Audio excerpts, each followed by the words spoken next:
Exercise 12.2 मध्ये 7th question दिलेला आहे. 3 cubes whose edges are 1 centimetre, 6 centimetre आणि 8 centimetre respectively are melted without any loss of metal into a single cube. Find the edge of the new cube. आता अगदी easy question आहे बघा. काय करायचं आहे, हे 3 क्यूब्स दिलेले आहेत, 1 सेंटीमीटर साईड, 6 सेंटीमीटर साईड आणि 8 सेंटीमीटर साईडचे, म्हणजे आपण त्याला एजेस म्हणतो. तर ह्या तिघांचाही व्हॉल्यूम कॅल्क्युलेट करायचा आहे, तिघांची सम करायची आहे आणि तो ए क्यूबच्या फॉर्म्युलामध्ये पुट करून जो न्यू क्यूब असणार आहे त्याची साईड फाइंड आउट करायची. ठीक आहे. तर आता काय करूयात आपण, सगळ्यात आधी ह्या तिन्ही क्यूबचे व्हॉल्यूम कॅल्क्युलेट करून घेऊयात. मग आपण काय करणार, व्हॉल्यूम ऑफ ए क्यूबचा फॉर्म्युला पुट करून घेऊ. Volume of a cube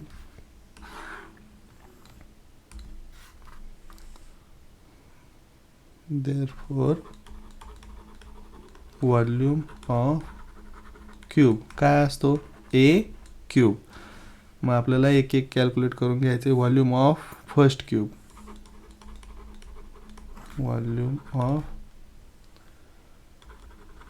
cube with edge 1 centimetre काय असणार आहे, 1 क्यूब.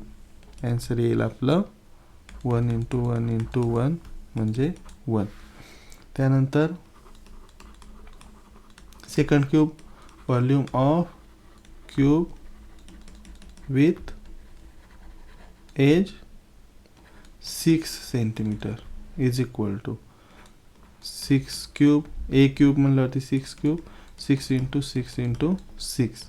आन्सर मिळेल आपल्याला 216 सेंटीमीटर क्यूब. इकडे युनिट लिहायचं राहिलं, सेंटीमीटर क्यूब. थर्ड क्यूब काय असणार आहे, volume of cube with age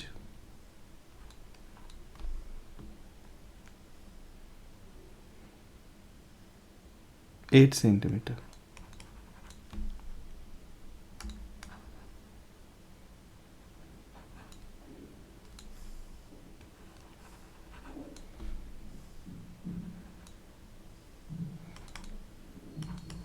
eight cube म्हणजे असणार आहे 8 × 8 × 8. तर आपल्याला आन्सर मिळेल 512 सेंटीमीटर क्यूब.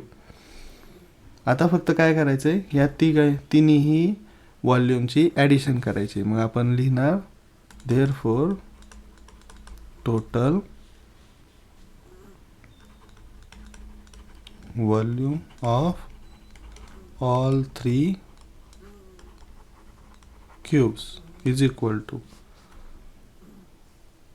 मग इकडे आपण नेक्स्ट लाईनला कॅल्क्युलेट करूया. 1 + 216 + 512. आन्सर मिळेल आपल्याला 729 सेंटीमीटर क्यूब. पण आपल्याला volume of a new cube विचारलेलं आहे, तर आपण व्हॉल्यूम नाही, एज विचारलेलं आहे. तर आपण काय करणार, नवीन क्यूबचा व्हॉल्यूम किती मिळाला आहे, व्हॉल्यूम ऑफ न्यू क्यूब आपण लिहून घेऊयात is equal to volume of all 3 cubes. म्हणजे किती, 729 centimetre cube. This is the volume of a new cube. पण व्हॉल्यूम ऑफ ए न्यू क्यूबचा फॉर्म्युला काय असतो, व्हॉल्यूम ऑफ ए क्यूबचा फॉर्म्युला काय असतो, व्हॉल्यूम ऑफ ए क्यूबचा फॉर्म्युला असतो a cube.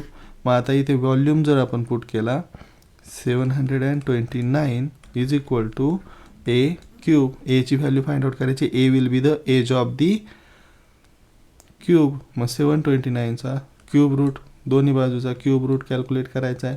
729 is equal to cube root of a cube. आता इथं क्यूब रूट आणि क्यूब कॅन्सल होऊन जाईल आणि इथं 729चा क्यूब फाइंड आउट करायचा आहे. तर क्यूब 729चा क्यूब येईल 9 आणि इकडे फक्त राहील ए, म्हणजे a is equal to 9 centimetre. Therefore आपण लिहू शकतो the edge of the new cube is 9 centimetre long. The edge of the new cube is 9 centimeter long. Done.